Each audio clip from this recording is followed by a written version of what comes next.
Sounds good. And then you Hi, got to this is push the. Jolynn from Wild Pony Eventing, and we're here with George Brauneis in Colorado. And George, you're a tip trainer. In Um, what part of Colorado? I am in Western Colorado. I'm south of Grand Junction. Okay. So, Little Book Cliffs, Piancez, Douglas, and San Wash Basin are all north of me. Okay. And then Spring Creek Basin is south of me. But Okay. I'm on the side of Colorado that all the wild horses are on. Okay. So, Tell us a little bit about your horse background and how you got into Mustangs.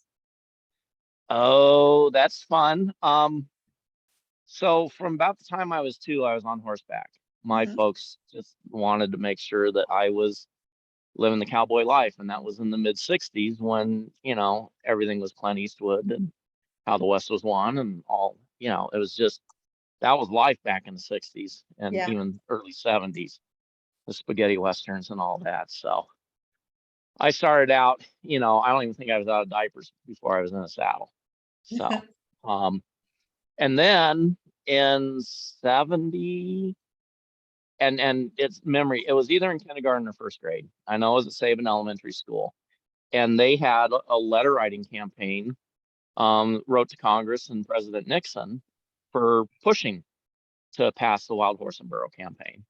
So somewhere in a stack, somewhere buried deep in the Library of Congress, there's a little, poorly written, poor penmanship letter from me, asking Congress to pass the Wild Horse and Burro Wow, Act. that's cool.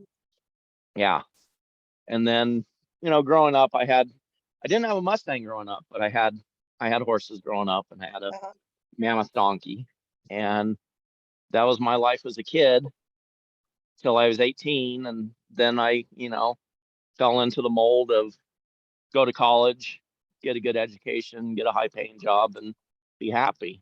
Mhm. Well, I got the education, the high paying job, and I really wasn't that happy. Mhm. I was making 6-figure income in Southern California, and, and I was miserable. And after 9/11, it was like, I don't want to live at ground zero anymore. Yeah. And everybody was freaking out that the next airplane that was going to hit Los Angeles or Mhm. Seattle. And of course it didn't, but it was just like, why am I here?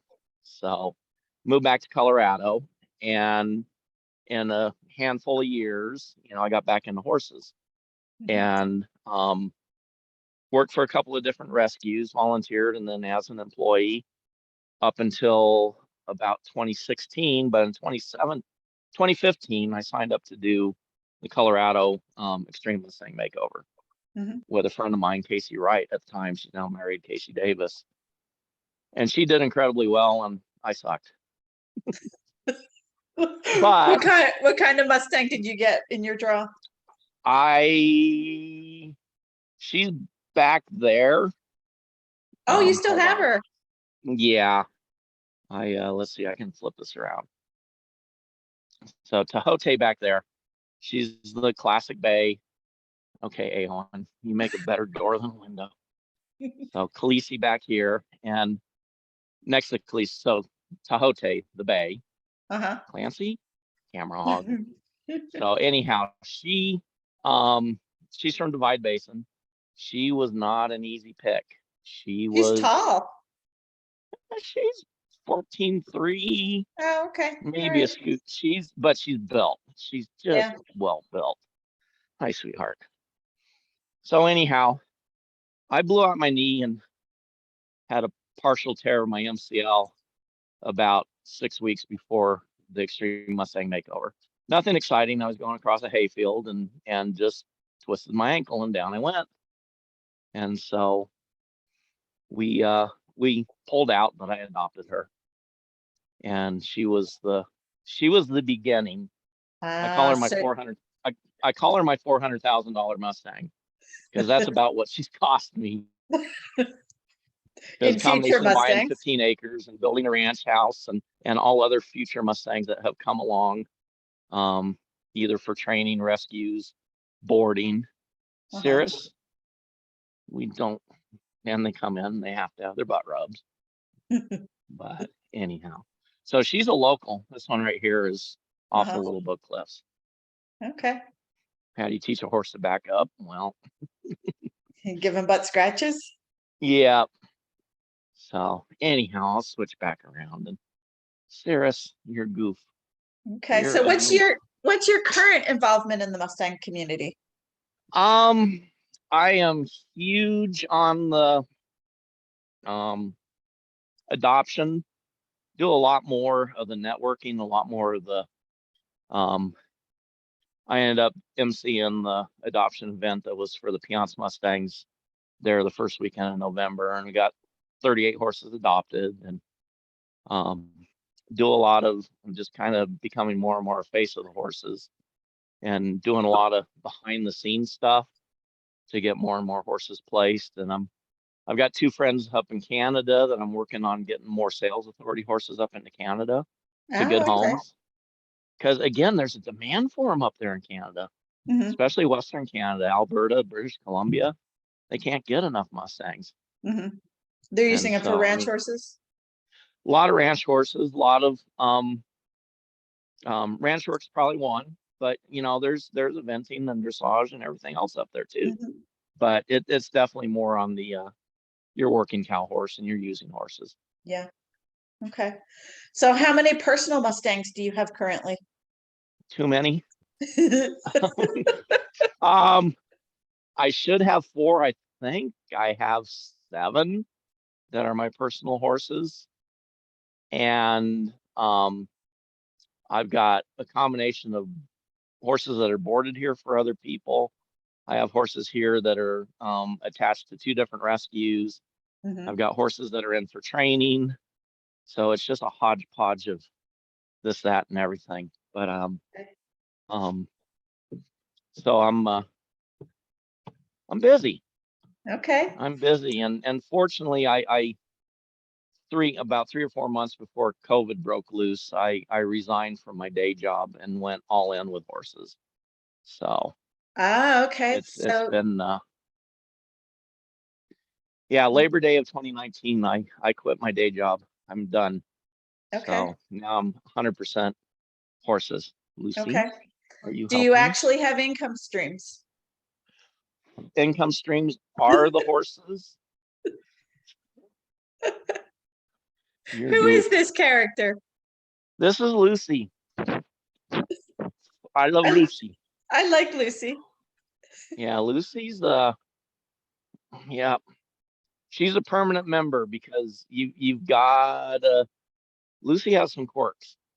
So you just once you understand her quirks, she's almost the near perfect horse. Yeah. Other than she's tiny, she's barely 13 hands tall. But she pretty much she's the disciplinarian in the herd. Yeah. I mean, I've seen her sit horses down almost twice her size. Wow. Just put them on their butts. So Wow. she's a rascal. She's a local Colorado girl too. She's out of the West Douglas. She was rounded up, I think, in 2015, 2016. But yeah, she's a character. She's a character. Okay. But So do you have a specific method or process that you use when you're gentling a Mustang? um I think the method it continues to evolve. Um I have um my background before all this started was with John Lyons. Just happened to live in the same town with him and Uh-huh. parachute battle at Mesa. So John Lyons is probably my foundation. And he is incredible in person. Uh-huh. Stuff that he does, I don't think ever came across as well on video or even his book is good, Lions on Horses. But I mean, in person when you're just hanging on the rail of yeah, auditing his different clinics and stuff, he's amazing. He's just a natural. He's got Yeah. feel more so than anybody. And so I think it's more developing feel than any given technique. And feel can be a challenge for people Hmm. Yeah. more so than timing. It's and people say you either have feel or you don't. And Yeah. I think we all have feel. It's just buried under so much stuff. It's getting to it. So Yeah. So And I'm not especially, I mean, I know I've seen some of his videos in the past, but I'm not really familiar with what he does. It's natural horsemanship or in that it category. is, it's in the, it's, you go back before Pirelli and before Clinton Anderson and before the latest Right. group. Um, he was, you had the Dorrance brothers and you had Ray Hunt and you had John Lyons. John Lyons was kind of in that after the Dorrance brothers and probably on the tail end of Ray Hunt, but he's Mhm. much more in the Ray Hunt, Dorrance brothers Okay. than he would be with like a Pirelli or a Clinton Anderson. Okay. All right. And do you have any kind of timeline that you typically use when you're gentling? Um, Timelines can, if you're doing a tip challenge, you've got 90 days. I mean, Yeah. with tip horses, I mean, that 90 days is more flexible. Hmm. You can have, 120, maybe you can 5, 6 months. And even here, it's like the BLM's usually like, just get them trained. And when he's ready or she's ready, they're ready. Yeah. But, there in the beginning, they were pretty, hard, at 4 months. If you didn't have them trained, they were going Yeah. back to the BLM. But now, I mean, this past year, you couldn't send them back to the BLM because Canyon City was quarantined for months. Hmm. So, And I heard you so could get it's got, extensions now. you can get extensions. It's much more flexible than it was back in like 2016. Right. And I think they worked through a majority of their kinks as far as there was a couple of years they ran out of funding. They had horses that could be tip trained and tip trainers that were ready to train, but the funding wasn't available. Hmm. And so um, in the last couple of years, it seems like either the funding's more available or maybe it's just that they're drawing from the AIP or I don't know what they're doing, but it just seems that it's it's it's a better environment today for tip trainers than it was 5 years ago. Okay. Well, that's So good to hear. yeah, Okay. and but you're still, you're the one paying, feeding the horse and doing everything. So if you don't Yeah. have that horse adopted out in 3 months, you're in the hole. Yeah. So it's kind of a balance. But you don't want to adopt out a horse that isn't ready. Yeah. And I've had horses in 1 week where could pass everything and were loaded in a trailer. And I've had others that 6 weeks later they were barely wearing a halter.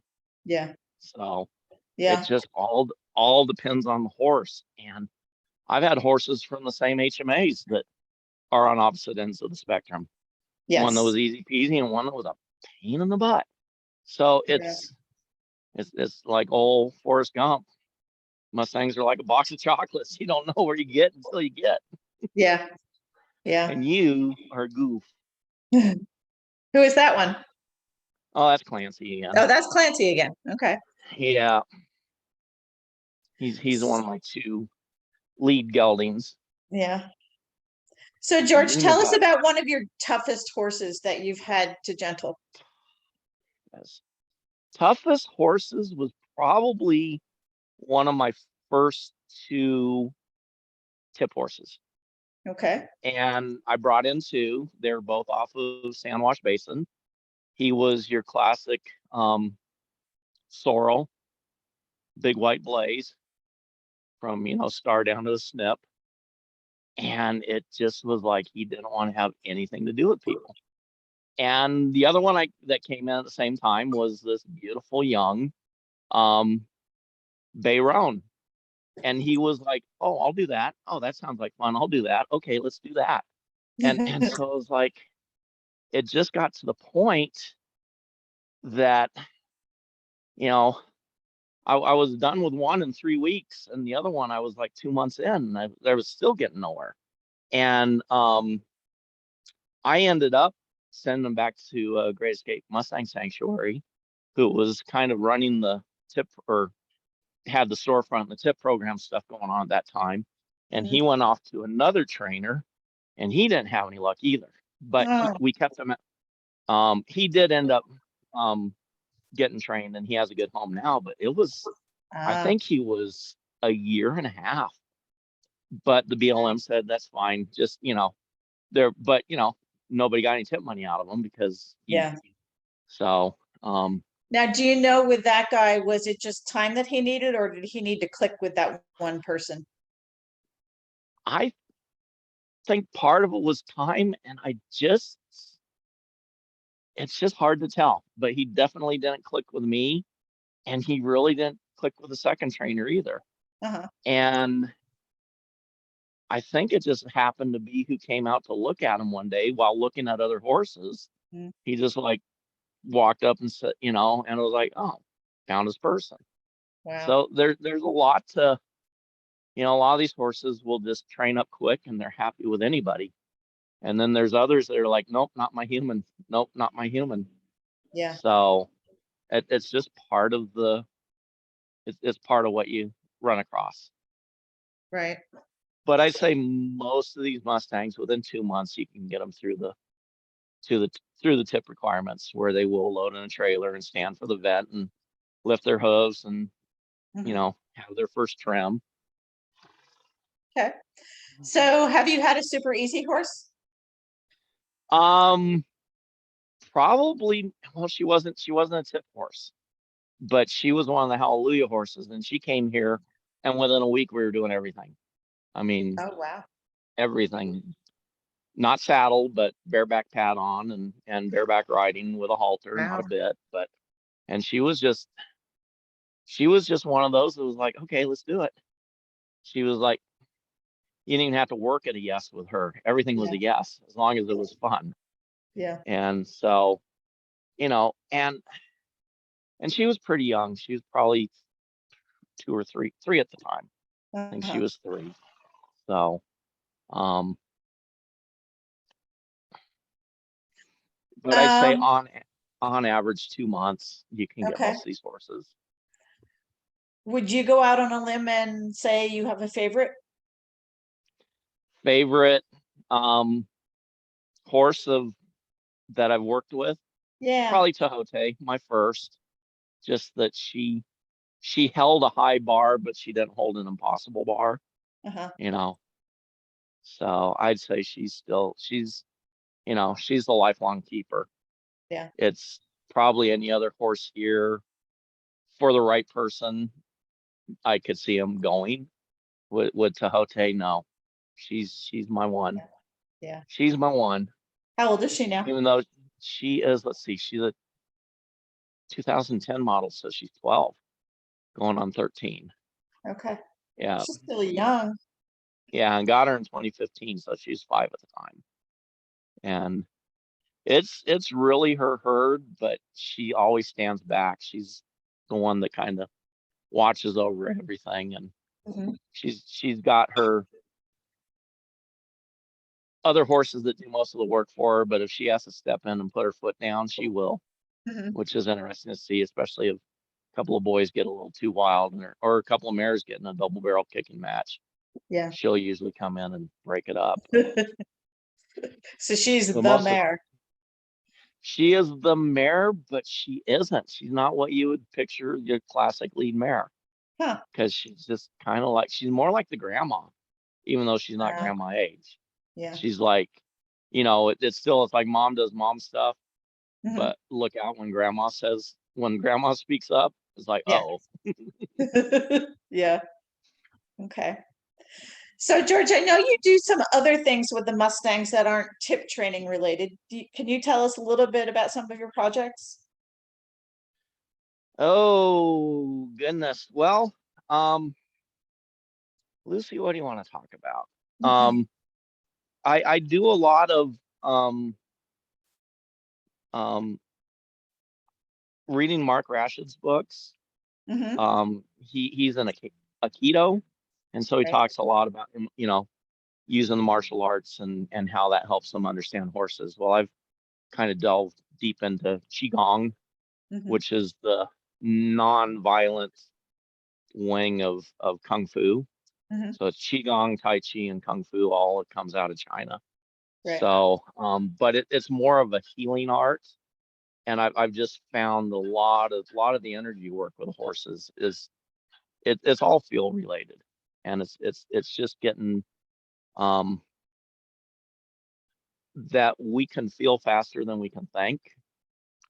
And that kind of gets into a little bit of the woo, but we think in word, even if we think in pictures, but when we think in words, I mean, your fastest auctioneer is going at about 200 words per minute. So, I mean, that puts a limit, but you can feel so much faster. In a And nanosecond. horses Yeah. and horses aren't thinking in words. Mhm. I mean, they're thinking in feelings, they're thinking in visual, audio, all the different senses. So I've found that more and more. And when you really look at a great rider, where you're like, you can't even see the cues that the rider's given the horse Mhm. because it's so feel based. It's Yeah. so, there's that intention there. There's just, I don't know. You watch Buck Brenneman do a side pass out in the middle of the field, and you don't even see the leg cue or any cues, and the horse is just doing it perfectly. Is just one example. And dude, really?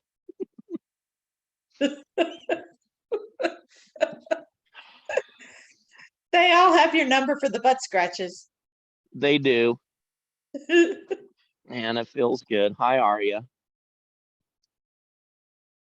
my 13 hand tall draft horse.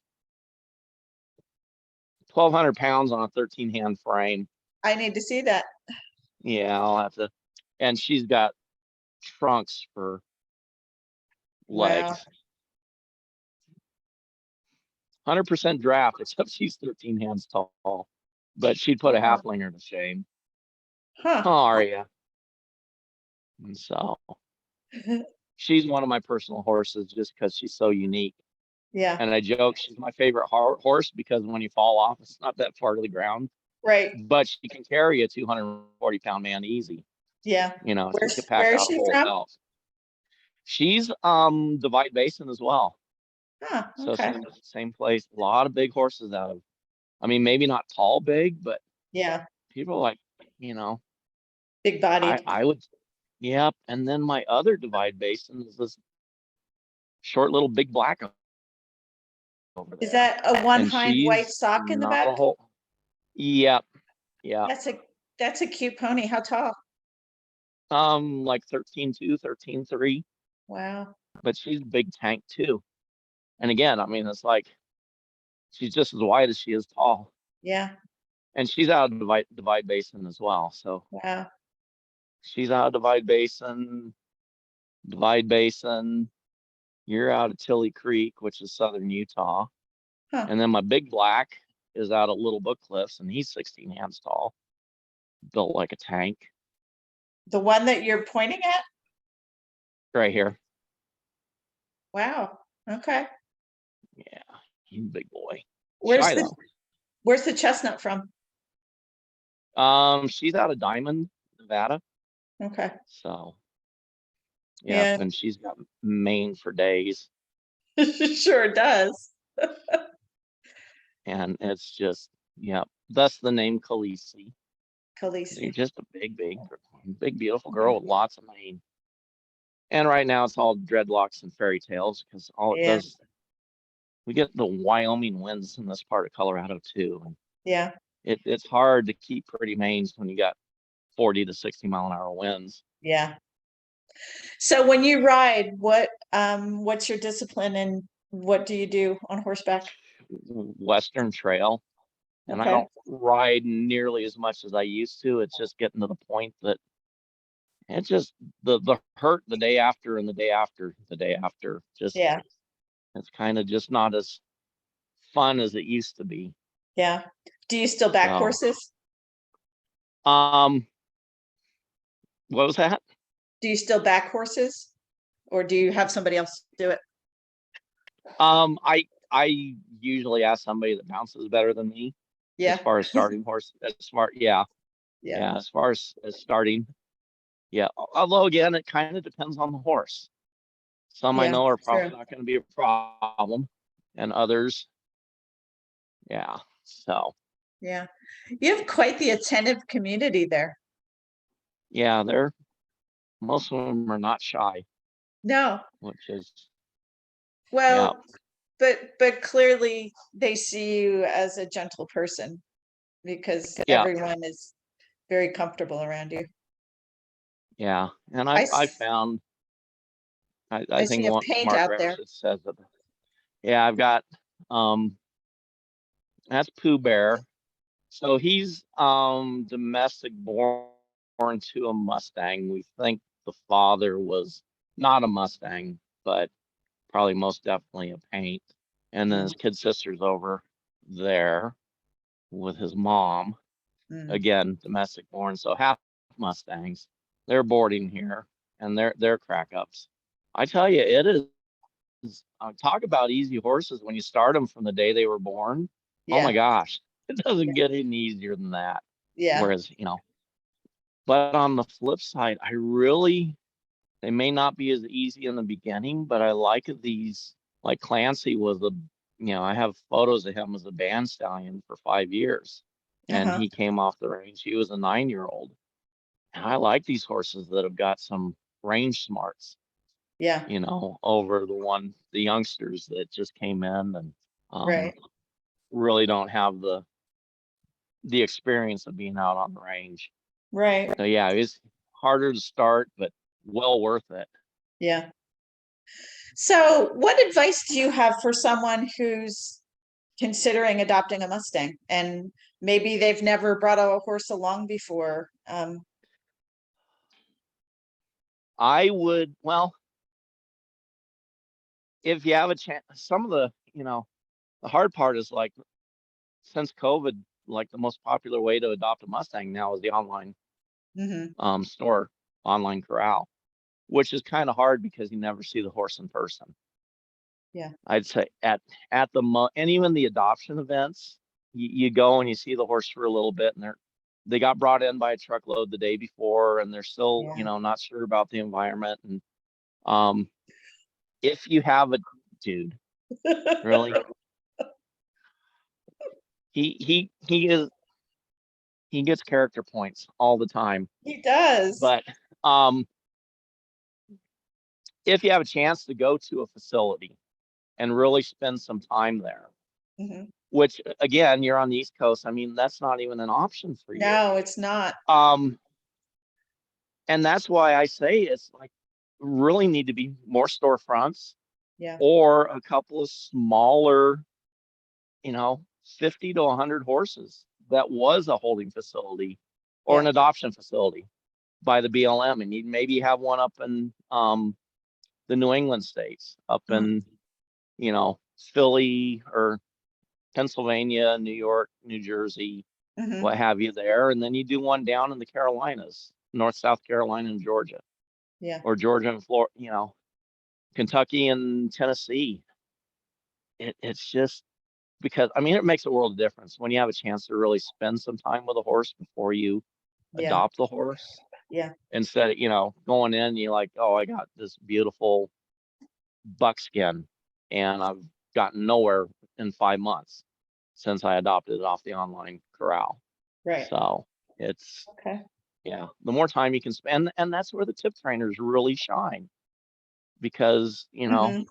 you can go and visit with a tip trainer and you can see the progress of the horse or you can participate in the progress of the horse depending on the tip trainer. And Right.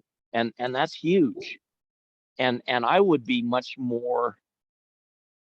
I mean, I understand the adoption incentive program, and it's got its pluses, it's got its minuses, but man, I would invest a lot more money in the tip trainers Yeah, and just really like even to the point it's like if there was one change I could make, and I think it would be awesome for the tip trainers, is that the BLM gave the tip trainers a feed stipend, that the tip trainers got the $5 or $6 a day it takes. The BLM would be feeding the horse and spending the $6. right. So it's like, you know, give the trainer, a monthly stipend and then the $1,000. Because then the trainer is going to be fairer to the horse They're not going to be rushing the horse to meet requirements and get them adopted, Exactly.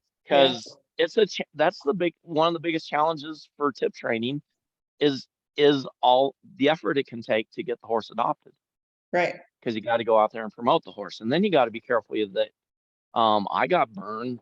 Probably my had pictures of the horse and the neck tag was legible, and the horse got adopted out from under me. They got the 4 digits of the Oh, neck tag, and they filled out the oh, adoption. Yeah. So word to the wise, make sure that the tag is not visible and make sure that the breed wow. mark is not visible. Because I've had a horse adopted out from under me. And then I was in $400 in feed and 2 months out of my time, and the person got the horse. And I didn't see $1,000. Right. I'm surprised that that went through. It does, because it's still, the horses are still a first come, first serve. Yeah, And that's when you are in an adoption event, the tip trainers have to wait until all potential adopters have left. And then the tip trainers are like, oh, well, we got these 7 horses. And then depending on how many tip trainers there are, we'll, draw straws or flip right. coins or whatever. But yeah, it's Luke. Oh, what's Luke's last name? He's up in the Northwest. He had the same thing happen to him too, Hmm. where horses adopted out from under him. And he'd already put a bunch of time and effort and Yeah. money. Yeah, And he's a hell of a trainer. I mean, yeah, he's been like top 10 and multiple EMMs yeah, and yeah.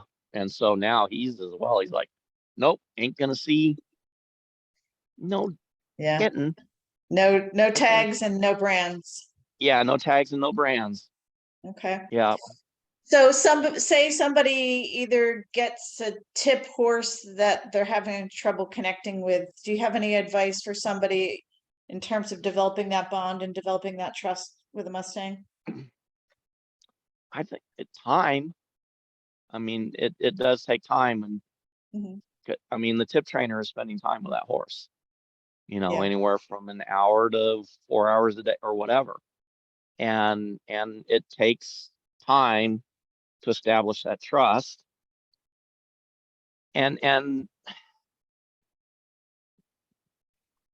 what, Clancy? Butt rubs help. Yeah, those help too. But yeah, most of it is just spending the time and spending time with somebody that has the Mustang experience. So again, Mhm. that circles back to the tip trainer.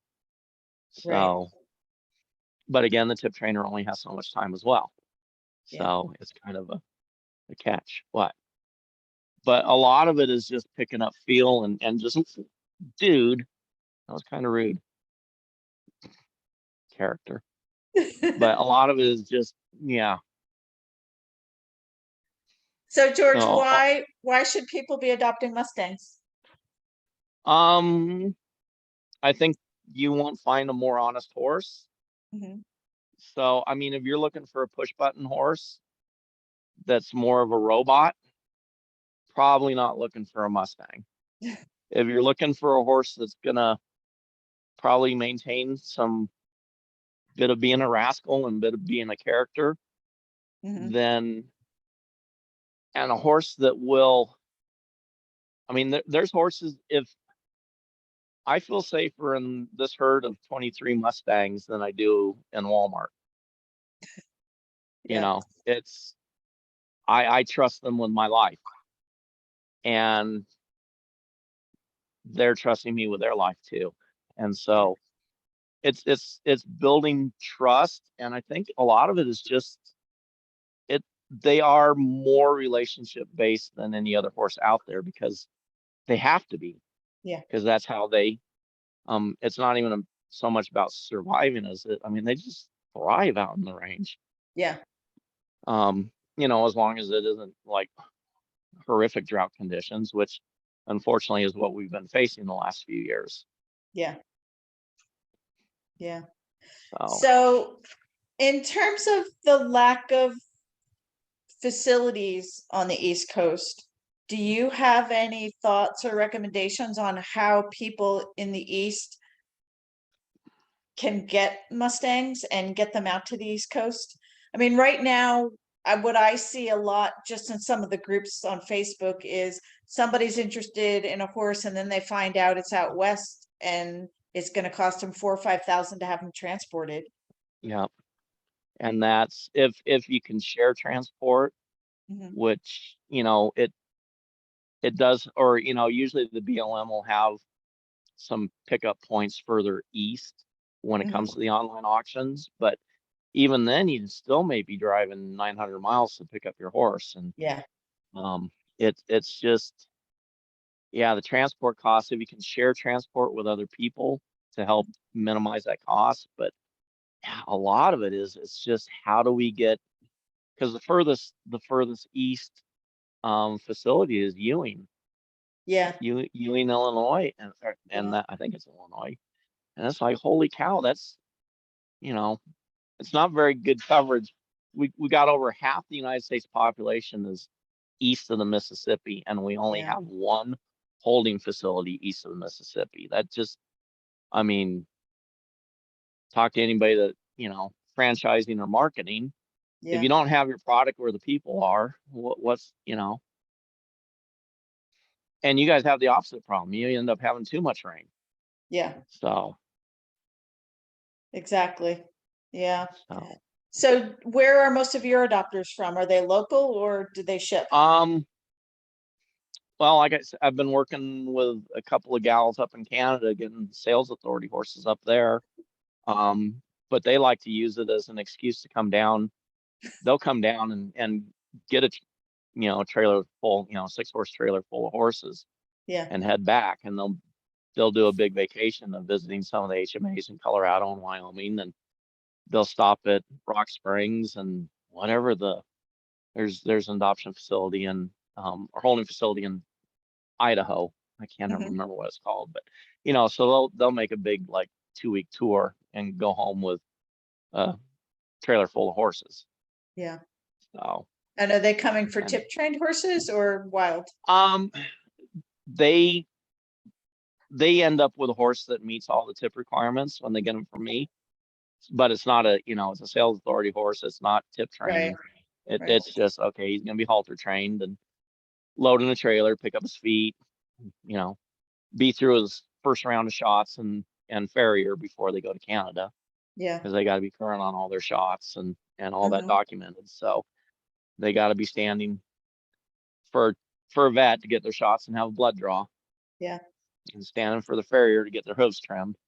right. So yeah, but that's, and then that is, so they are paying for that, Hmm. and I just do the groundwork, the tip, but I'm probably more reasonable than most people, but I don't have a house payment.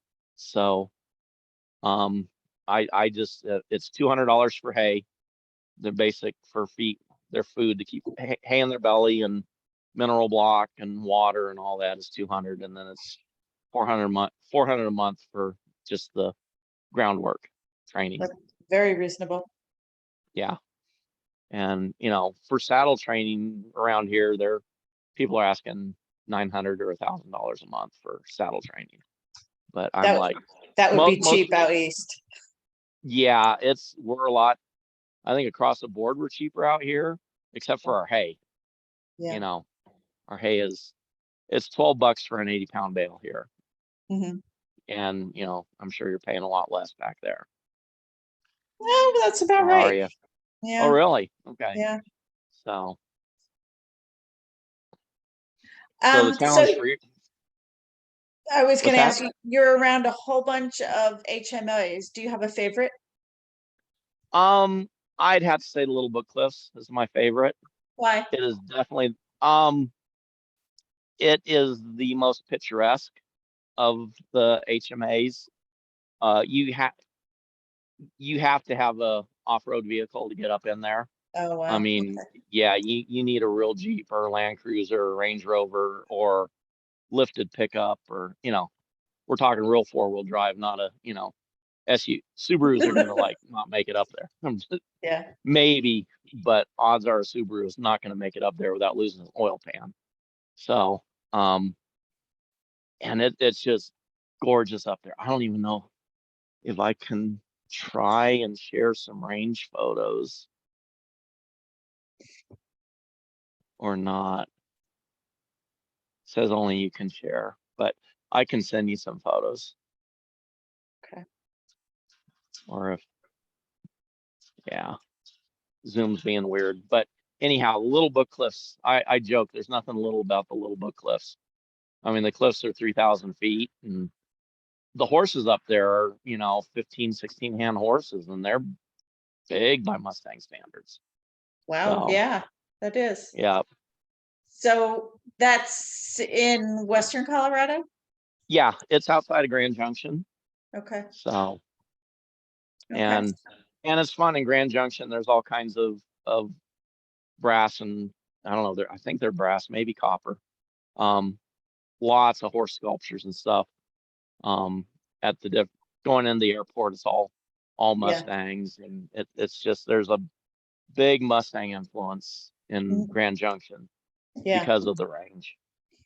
I'm surprised. I thought you were going to say Divide Basin or Sandwash because that's many of the horses that you're introducing are. Yeah, I do. I must say I am partial to the Divide Basin as well, but I've got it. I just love my local range because I can get out on it. Yeah. Sandwash, the downside of Sandwash is it's just almost too popular. There's just because you can take a picture of a horse doesn't make you a horse expert. Yeah. And I will also say there's a couple of photographers up there that are horse experts, and they're the ones I listen to, but they're the ones that are darting PZP, and they're the ones that have boots on the ground, and they are actively doing what they can to help the herds. Yeah. What? And then you? Do you have a horse right now from that HMA? From Little Book Cliffs? Yeah. Yeah. Rango, my big black, is Little Book Cliffs. Okay. Turn things around. Clancy, you're so much help. So Rango, he's Little Book Cliffs, and then Cirrus back there's Little Book Cliffs too. Okay. What you doing, How buddy? tall is Rango? 16 hands. Wow. Clancy's 15.3. Dude, we're not talking about you. And then Dancer, of course, is Divide Basin. Divide Basin just makes tanks. Yeah. I mean, they're just big, Yeah. solid horses. There's got to be draft in Not there. like, oh yeah, there's a lot of draft influence in those. Am I boring you, buddy? Big yawn. Does that guy have white around his eye? I think it's just mud or Okay. yeah. We Okay. had a bit of rain this afternoon, and so we got some muddy horses and sloppy pens. Yeah, that guy's nicely put together. He could do dressage. Oh yeah.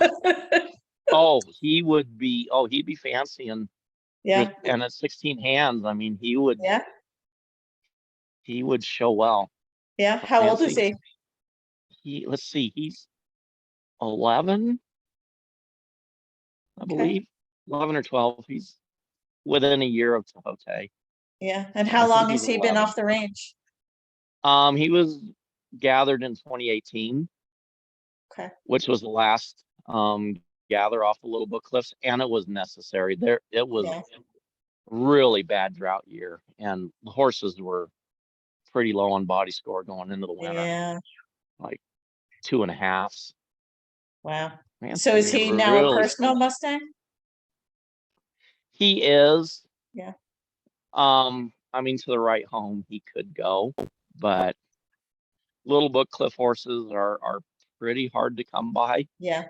Because they have a successful PZP program, and they just, when they do gathers, it's usually like 40 or 50 horses, and they just all get scooped up. Yeah.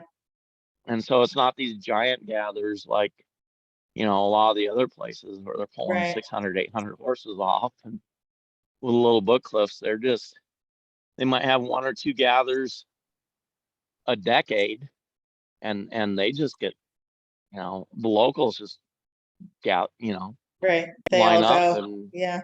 Yep, they go, and they usually stay pretty close to home. Yeah. Huh. I've never even heard of that HMA before. Yep, it's small, Yeah. and again, there just aren't that many horses that come off of there. It's one of the best managed horses as far as PZP. Right. And again, when they do pull horses off, it's a smaller group, and Right. they just get them all adopted. Yep. That's the way to do it. Yeah, and that's, I guess that was, if there was one change that I could make in the whole wild horse world, is that, by the time the BLM jumps through all of the hoops to gather horses, it ends up being a 600 or 800 or more. And it's just, if they could just go in and gather 100 or 150 horses every 2 or 3 years, Yeah. there'd be a lot less drama, and the horses would get adopted out because Right. they'd be pulling numbers off that are manageable. Right. And the horse So health would improve because they wouldn't be under as much stress. exactly. Yeah. And it's just, and that was the old way. I mean, I think Piance East Douglas is the best example of that. Those wild horses were turned out by the ranchers. And Huh. and they were, they're managed by the ranchers. They'd go and they'd turn a stallion out, and then they'd gather up 2-year-old and 3-year-old colts and fillies, Yeah. and then they would, train them, and then that would be the ranch horse. And then the horse already knew the land that they were going to be working. Right. And it all kind of made sense. Mm-hmm.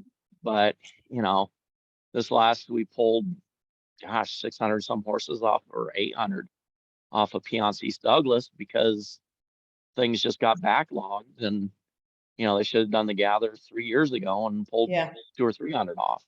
Yeah. So it's just, I don't know. There were some It's good looking the horses that BLM. came off There though. are, and it's just, it's just hard that there's so many agendas out there, and so many, here comes my other book cliff horse. Hi, Cirrus. Hello. Yes, how about I scratch your neck instead of your butt? So she's a big, I'm 6 foot tall, and my hand is going up to Wow. get to her withers. So now Wow. where are we going? You get a lot of horse butt. Yeah, I do. I do, but she likes to scratch. She's Yeah. pretty partial to up here too. So yeah, does that feel Aw. good? Yeah. What's her name? But anyhow, Cirrus, like the cloud. Cirrus. Hi, Gotcha. Cirrus, Cirrus. Right. So yeah, She's cute. How old is she? she is 10. I believe she's 10. She might be 9. You got, nope, you want me on this side? Okay, fine. But yeah, and again, she was gathered at the same time as Rango. And again, it was necessary. They were Yeah. mighty thin horses, and a lot of them would not have made it through the winter. Yeah. Well, George, do you have any other advice or comments that you want to make?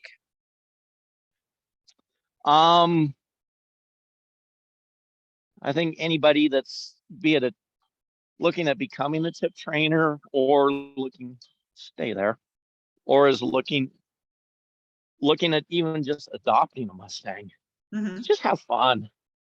Yeah. Just enjoy it. People get too darn serious. And in the eventing world, I mean, there's a Cobra Yeah. is probably the most famous Mustang in the eventing world. Yeah. There are some pretty awesome Mustangs out there, but most people still will look down at a Mustang if they're, whatever breed they're riding. But Yeah. it is fun to have a Mustang that just comes out and really kicks butt. Yeah. So Yeah. Most people are pretty welcoming when I take Frosty out. nice. And it's even more when I first started with her, people would say, "What's that on her neck?" But now people look at her and say, "Oh, she's a Mustang, right?" Yeah. So we're doing Yeah. something right.